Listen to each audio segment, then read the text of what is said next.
Hängen los, liebe Leute, und herzlich willkommen zu einem neuen Video hier bei Erschaffenswert. Und zwar möchte ich heute die Gelegenheit mal nutzen und euch zeigen, was in meinem Garten schon so alles wächst. Und zwar sind wir hier gerade bei der Josterbeere, die ist ja auch schon schön im Grün. Die Josterbeere, die habe ich hier vor circa 2 Jahren als ganz kleinen Setzling gepflanzt. Letztes Jahr hat sie sich hier noch sehr schwer getan, aus dem Grund, dass ich den Boden nicht vorbereitet habe. Habe dann aber direkt nach dem Pflanzen angefangen, hier nach und nach immer wieder Mulchmaterial aufzubringen. Und hier sieht man das ganz gut. Die Mulchschicht, die besteht hier aus unterschiedlichsten Materialien. Ich habe hier immer wieder Blätter mit draufgeschmissen, auch Gras. Und im unteren Bereich ist dann hier auch schon richtig humoser Boden entstanden. Und man sieht hier auch, hier sind die Lebewesen, die den Boden umsetzen, auch unterwegs, wie hier der Regenwurm. Und man merkt jetzt, dieses Jahr dankt die Pflanze mir das. Und man sieht sogar schon die ersten Blüten. Hier nebenan habe ich das gleiche auch nochmal mit einer Honigbeere gemacht. Und auch hier sieht man schon erste Blüten. Und hier habe ich letztes Jahr so eine kleine Terrasse, so eine Mini-Terrasse gebaut und mir aus dem Wald Erdbeeren organisiert und hier 2, 3 Pflanzen reingesetzt. Und man sieht, was jetzt eigentlich innerhalb von einem Jahr hier draus geworden ist. Also die Erdbeeren sind hier einmal komplett in der Terrasse unterwegs und die wachsen auch Richtung Süden hier weiter den Boden runter. Und hier zur Berandung der Hecke habe ich auch nochmal ein Erdbeerbeet angelegt.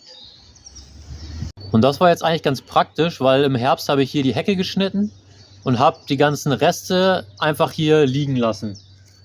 Und das Ganze ist natürlich wieder einfach Mulchmaterial. Erstens habe ich den Aufwand nicht, dass ich die Reste irgendwie entsorgen muss. Und ich muss sie auch gar nicht mehr anfassen, weil sie einfach direkt hier hinfallen.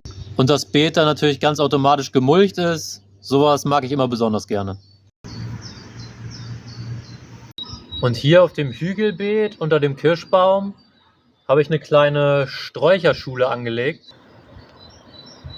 Und zwar habe ich hier beispielsweise die Johannisbeere letztes Jahr durch Steckhölzer vermehrt.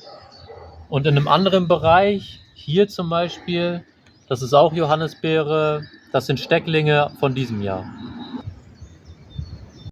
Und hier hinten, hier habe ich noch Beinwell, den habe ich letztes Jahr geschenkt bekommen, eine kleine Pflanze. Und man sieht hier eigentlich, wie der sich schon ganz gut vermehrt. Hier habe ich auch schon nach und nach immer wieder einzelne Pflanzen rausgenommen und im Garten weiter verteilt. Also der Beinwell ist wirklich eine schöne Pflanze, ist eine mehrjährige Pflanze. Man kann auch die Blätter essen, ist auch sehr gesund und man kann ihn auch sehr gut als Mulchmaterial verwenden. Ist außerdem ein Tiefwurzler und holt somit die Nährstoffe von ganz weit unten aus dem Boden wieder nach oben. Und hier im Halbschatten bzw. im Sommer eigentlich eher sogar im Schatten von den Sträuchern und dem Kirschbaum, hier wächst die Apfelminze.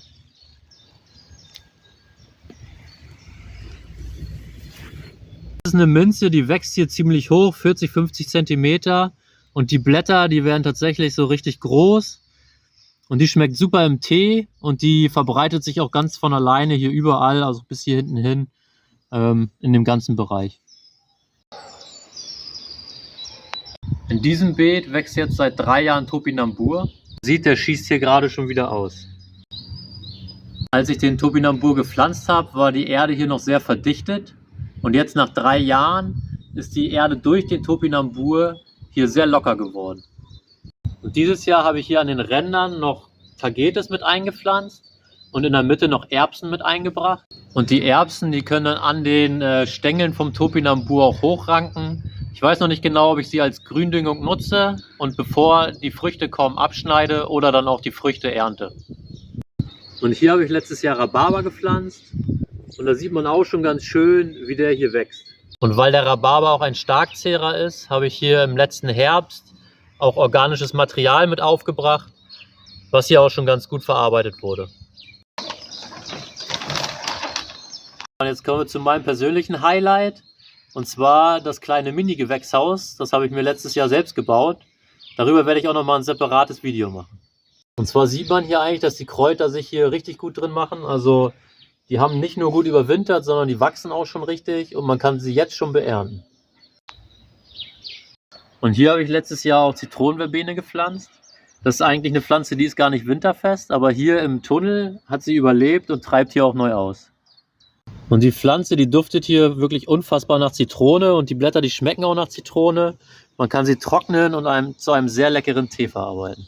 Und auch der Salbei kommt hier gut, das Olivenkraut und der Rosmarin, die haben alle sehr, sehr gut überlebt oder beziehungsweise sind sehr, sehr gut gewachsen in dem Gewächstunnel.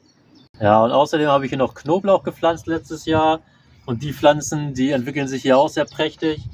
Genauso wie jetzt die Radieschen, die dieses Jahr dazugekommen sind.